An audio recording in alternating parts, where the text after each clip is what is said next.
Good morning all of you. आज का topic है आप लोगों का मिजल्स। मिजल्स जिसको बेला भी बोलते हैं, हिंदी में इसको खसरा बोलते हैं। ठीक है। आज जो है मिजल्स के बारे में स्टडी करना है आप लोगों को।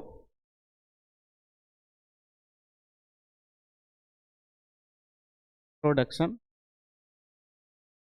मिजल्स ये हाईली कंटिन्यूजियस वायरल डिजीज, यह जो है यह एक संक्रमण बीमारी होता है, संक्रमण रोग होता है। That mainly affect children. यह देखा जाए तो मेनली किस पे इफेक्ट करता है? चिल्ड्रेन पे इफेक्ट करता है। But it can occur at any as.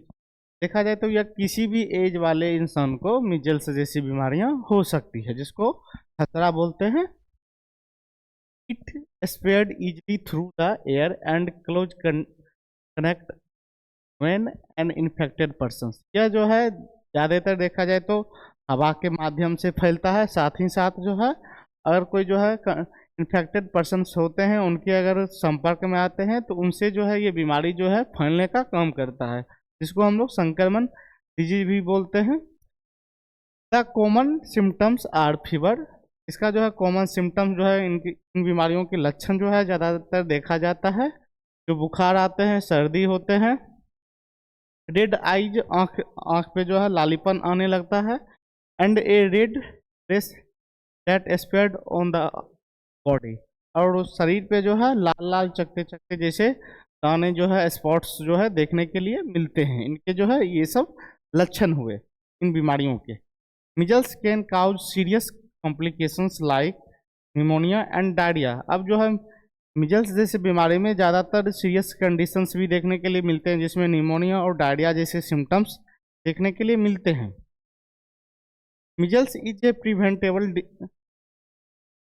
Specially in young children. अब जो है ये बीमारी ज़्यादातर जो है देखने के लिए नौजवान को जो है ये बीमारी ज़्यादातर देखने के लिए मिलते हैं। नवयुवक में जो है ये बीमारी ज़्यादातर देखने के लिए मिलते हैं।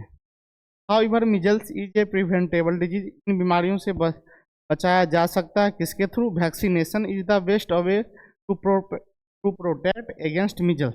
अब जो है वैक्सीनेशन जो है, टीकाकरण जो है मिजल्स के लिए जो है बहुत ही इंपॉर्टेंट है, और उन्हीं के थ्रू जो है इनके अगेंस्ट जो है मिजल्स के अगेंस्ट जो है टीकाकरण जो है अच्छे वर्क करते हैं, और इन बीमारियों से जो है उन्हीं के थ्रू जो है बचाया जा सकता है, इन बीमारियों को फैलने से रोका जा सकता है।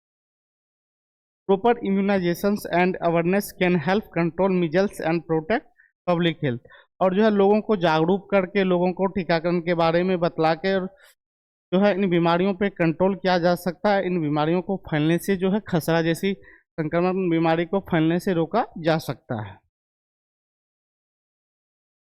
अब जैसे है मिजल्स के सिम्टम्स देखने के लिए मिलते हैं, पूरे बॉडी पे रेसेस आने लगते हैं, स्पॉट्स धब्बे टाइप के जो है सिम्टम्स, लाल लाल सिम्टम्स जो है पूरे बॉडी पे देखने के लिए मिलता है। ये हुए मिजल्स के सिम्टम्स। कॉजेटिव एजेंट में जो है measles is A caused by the measles virus. अब जो है मिजल्स जो है खसरा वायरस से जो है ये बीमारियां फैलती है। It belongs to the paramyxoviridae family. यह जो खसरा जो है पैराऑक्सी मेडिएबल फैमिली से बिलोंग करते हैं ये virus. The virus attacks the respiratory tract and then spread throughout in the body. यह बीमारी जो है डायरेक्ट जो है हमारे श्वसन पे अटैक करता है, रिस्पिरेटरी ट्रैक पे अटैक करता है, देन जो है ये पूरे बॉडी में जो है फैलने का काम करता है। अब ये मिजल्स हैं, ये मिजल्स वायरस है, इनके पार्ट हुए फ्यूजन्स, लिपिड बैरियर, मैट्रिक्स। ये सब मिजल्स के अगर देखा जाए तो माइक्रोस्कोप की सहायता से देखते हैं, ये सब उनके पार्ट हुए। RNA, large proteins. के बाद मिजल्स में सिम्टम्स देखने के लिए मिलता है। सबसे पहले फीवर आते हैं, देन फिर जो है बॉडी पे जो है रेड ब्लॉच रेसेज टाइप्स के जो है सिम्टम्स देखने के लिए मिलते हैं। आँख पे जो है लालीपन जैसा सिम्टम्स देखने के लिए मिलता है। रेड इन्फेक्टेड आइट, आँख के अंदर जो है लाल लाल जैसे पूरे आँख जो है इन्फेक्टेड हो जाते हैं। उसके बाद है रनी नोज, नाक से जो है पानी गिरने लगता है। Hacking, cough and short throat, साथ ही साथ जो है खांसी वगैरह होते हैं और कफ जो है लंग्स में जमा होने लगते हैं। देन माउथ के अंदर जो है रेड रेड टाइप का जो है दाने दाने सिम्टम्स देखने के लिए इसमें मिलते हैं। कॉम्प्लिकेशन में देखा जाए या आपके कॉम्प्लिकेशन में निमोनिया जैसे बीमारी क्रिएट करते हैं, डायरिया क्रिएट करते हैं। हो सकता है ज़्यादा कंटिन्यूअस अगर मिजल्स बीमारी चलता रहेगा किसी भी पेशेंट को तो हो सकता है वो आंख से ब्लाइंडनेस भी हो सकते हैं, अंधे भी हो सकते हैं। साथ ही साथ वो आपके दिमाग पे भी, आपके ब्रेन पे भी इफेक्ट डालने का काम करता है। और साथ ही साथ ईयर इन्फेक्शंस, कानों में भी इन्फेक्शंस जो है वो हो सकते हैं। तो ये सारे सिम्टम्स हैं किसके, मिजल्स के। उसके बाद है मोड ऑफ ट्रांसमिशन। तो पहला है spread through coughing and sneezing. इसमें देखा जाए तो ये बीमारी जो है कफ के थ्रू, खांसी के थ्रू जो है एक दूसरे में जो है ट्रांसमिट होने का काम करते हैं, फैलने का काम करते हैं। साथ ही साथ एयरबॉर्न ड्रॉपलेट, यह जो वायरस जो है हवा के माध्यम से जो है वो एक दूसरे के बीच में ट्रांसफर होते हैं, एक दूसरे से जो है कनेक्ट होते हैं। यह वायरस जो है हवा के लेयर पे जो है लंबे समय तक जो है वहाँ पे जो है ये रह सकते हैं, अपने आप को सर्व कर सकते हैं। तो यह जो है एयरबॉर्न ड्रॉपलेट के माध्यम से भी जो है यह बीमारी जो है फैलने का काम करता है। Direct contact with infected person, साथ ही साथ ये बीमारी जो है अगर आप कोई इन्फेक्टेड पर्सनस के कॉन्टैक्ट में आते हैं तो उनसे भी जो है ये बीमारी फैलने का काम करता है। साथ ही है हमारा टचिंग कंटामिनेटेड सरफेस, अगर जो है कोई भी कंटामिनेटेड सरफेस है तो अगर उसके संपर्क में आते हैं तो उनसे भी जो है ये बीमारी जो है ट्रांसमिट होता है। अब फिर आगे है इंक्यूबेशन पीरियड जो है, इन बीमारियों का इंक्यूबेशन पीरियड कितने दिनों का होता है। The incubation period is usually 7 to 40 days. यह बीमारी जो है 7 से 14 दिन तक जो है इन बीमारियों का जो है ड्यूरेशन जो होता है, इंक्यूबेशन पीरियड होते हैं, जिसमें symptom do not appear immediately after infection. अब जो है सिम्टम्स जो है तुरंत इसमें देखने के लिए नहीं मिलता है, देन धीरे धीरे जो है ये सिम्टम्स इन बीमारियों का देखने के लिए मिलता है। The person can spread the disease before symptoms appear. अब जो है इन बीमारियों को फैलने के बाद जो है सिम्टम्स जो है धीरे धीरे उन पेशेंटों में जो है ज़्यादातर देखने के लिए मिलते हैं। क्लिनिकल फीचर्स में देखा जाए तो इन बीमारियों में जो है हाई फीवर आएंगे, बुखार ज़्यादा रहेगा, कफ, कोल्ड एंड सोर थ्रोट, गले में पेन वगैरह, कफ रहेंगे, घरघराहट होगा, ये सब सिम्टम्स इसमें देखने के लिए मिलते हैं। रेड एंड वाटरी आई, आँख से जो है पानी गिरेगा, साथ ही साथ जो है आँख का लेयर जो है, आँख पे लेयर जो है वो रेड रेसेस आने लगेंगे। साथ ही साथ spots in the inside mouth, mouth के अंदर या बॉडी पे पूरे जो है स्पॉट्स, धब्बे धब्बे सिम्टम्स देखने के लिए मिलते हैं। Red rash starting from face and spreading to the body. अब रेड रस जो है लाल लाल धब्बे जो है पूरे बॉडी पे, पूरे फेस पे जो है मीजल्स जैसे बीमारियों में जो है सिम्टम्स उनके लक्षण हैं जो पूरे बॉडी पे देखने के लिए मिलते हैं। प्रोग्रेस ऑफ मिजल्स, अब मिजल्स बीमारी जो है ये कैसे फैलती है। सबसे पहले वायरस जो है inter through nose of mouth.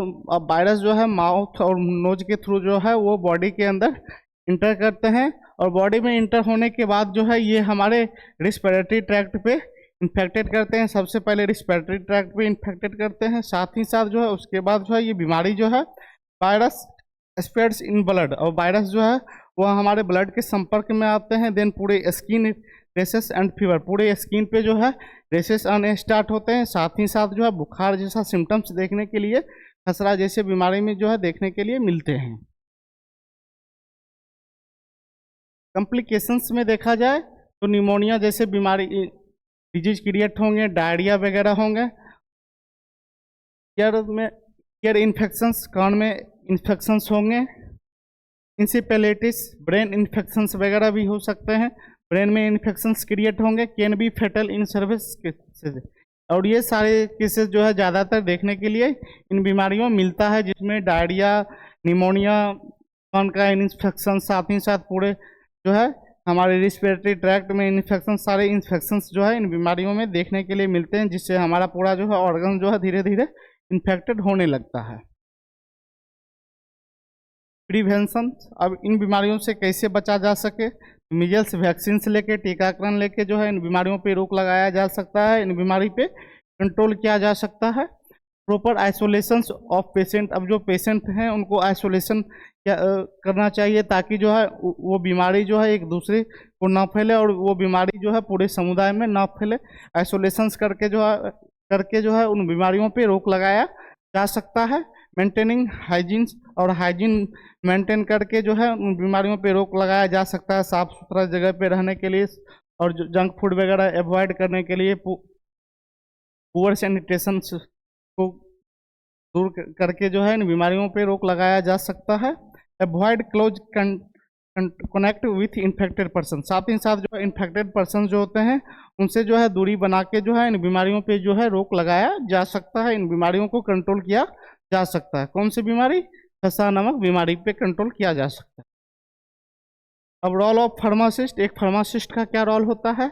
Educating public about vaccination, अब जो है टीकाकरण सेवाएं दे के जो है एक फार्मासिस्ट जो है उन बीमारियों को रोक लगा सकते हैं और साथ ही साथ लोगों को जागरूक करके जो है उन बीमारियों पे रोक लगाया जा सकता है। गाइडलाइनिंग पेशेंट ऑन सिम्टम्स कंट्रोल, और साथ ही साथ जो है उन बीमारियों के सिम्टम्स के बारे में भी फार्मासिस्ट को बतलाना बहुत ही आवश्यक होता है। जैसे बीमारियों के सिम्टम्स क्या क्या होते हैं, उनके लक्षण क्या क्या होते हैं, ये सारे चीज़ों को बतलाते हैं। साथ ही प्रमोटिंग हाइजीन्स एंड अवेयरनेस, लोगों को जागरूक करके लोगों को स्वास्थ्य शिक्षा के बारे में बतला के जो है उन बीमारियों पे जो है कंट्रोल किया जा सकता है।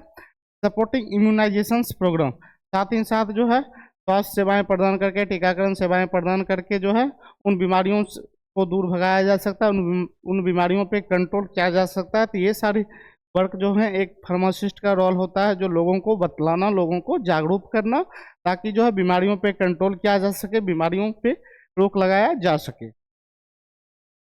अब आगे है conclusion.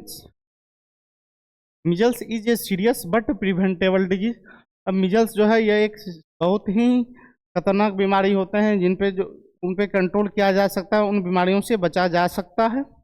Early vaccination and awareness are key, और साथ ही साथ स्टार्टिंग